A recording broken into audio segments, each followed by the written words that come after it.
All right, guys. Well, by now you should have read already the four perspectives regarding the French and Indian War. So you should be pretty clear as far as who was involved in this war, who was on what side.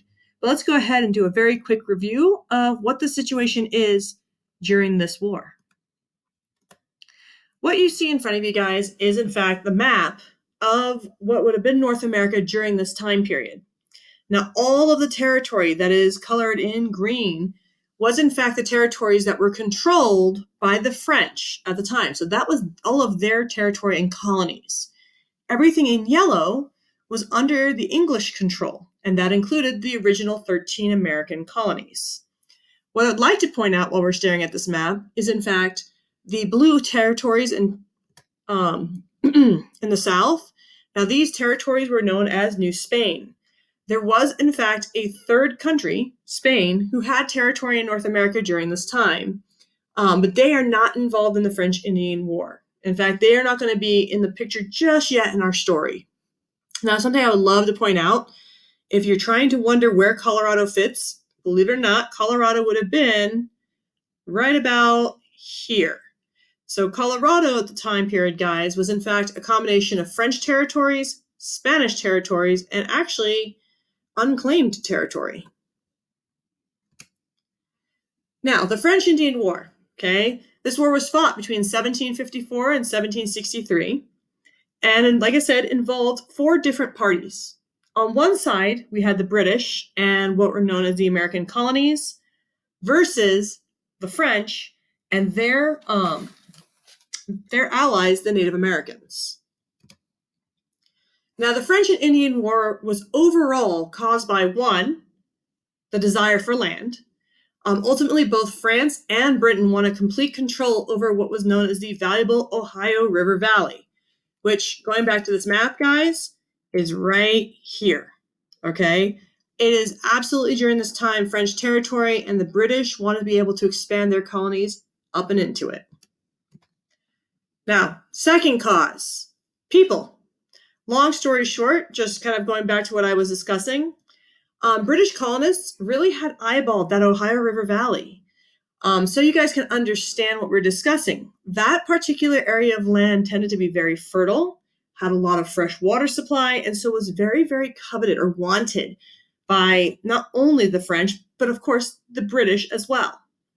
Now, as British people moved into this territory that didn't technically belong to England, what we start seeing happen is that trade that was naturally happening between the Native Americans and the French, well, that trade started getting messed with or disrupted.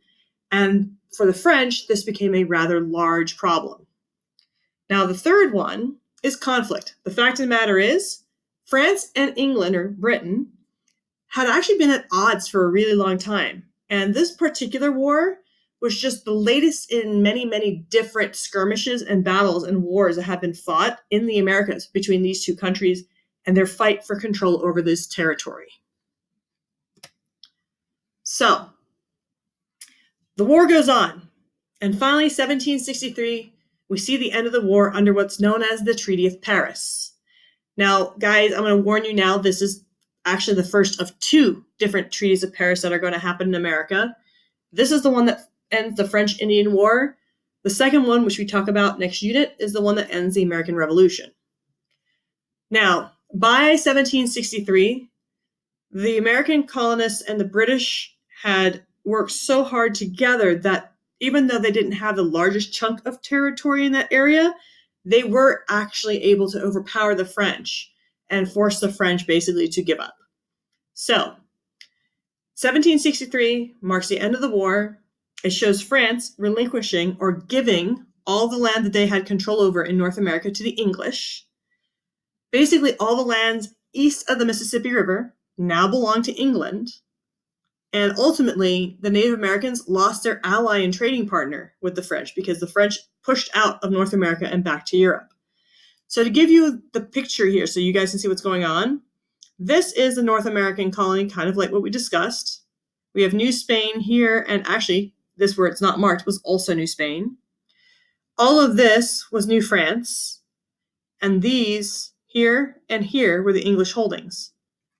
By the end of this war, we now see basically the British and the colonials having control of everything on the east coast of this country, up into what would become Canada, and even into these uncharted territories from before. So they went from holding just this and this to holding essentially all of that. Now, effect 2. What happens is something that starts to get our colonists a little bit unsettled with the English. This is known as the Proclamation of 1763. So you understand a proclamation, guys, is typically like an order by somebody who's in a leadership position of government. Now, the Proclamation of 1763 was actually set up by the King of England as a way to protect the colonists essentially from all of the Native Americans. If you look at the map, you'll see that there's actually a natural line that was formed here by the Appalachian Mountain Range. And the King of England had decided that right now, with all the expenses they face with having war with France, the truth of the matter was England could not afford to spend any more money on war over in the North American continent, particularly right after having spent so much on another war. There was no money for the resources. And so the king's idea in this particular case was to go ahead and keep the colonists to the east of this mountain range with the hope of allowing the Native Americans to sort of maintain control of the territories, which, if you want to be honest, was rightfully theirs. Well, here's the thing, guys. Understand that the French-Indian War, like we might have mentioned before, was a lot of the time sparked by the fact that these British colonists were pushing into French territory. And so being told by their king that they literally fought a war to gain land that they now could not touch did not go over well. In fact, for a lot of colonists, this was kind of the sparking point of that revolutionary claim. The idea that here we are doing what you tell us to do to gain what we want, but only to have it forbidden for us to use. Now, the third effect. Well, frankly, wars make money, but they also cost a lot of money. And so Great Britain, England, okay, guys, sometimes we'll use those terms interchangeably. We see them actually just being saddled with a huge amount of debt from fighting the French-Indian War. Because long story short, paying for weapons is expensive and soldiers do not fight for free. All right, so all of those men they sent over expected to be paid. All of the colonial armies that were here that fought for the cause expected to be paid. Well, lo and behold, because of the debt that the English incurred during the French-Indian War, Parliament, which is kind of like our American Congress, in fact, it's the kind of the grandfather of our Congress, if you will. Well, the English Parliament decides that in order to pay off this debt from the French-Indian War, they're going to start creating taxes that the colonials are going to pay to help pay off this debt. As far as the English were concerned, they fought the war to protect the colonials from the French and the natives, so the cost of that war should fall on them to pay.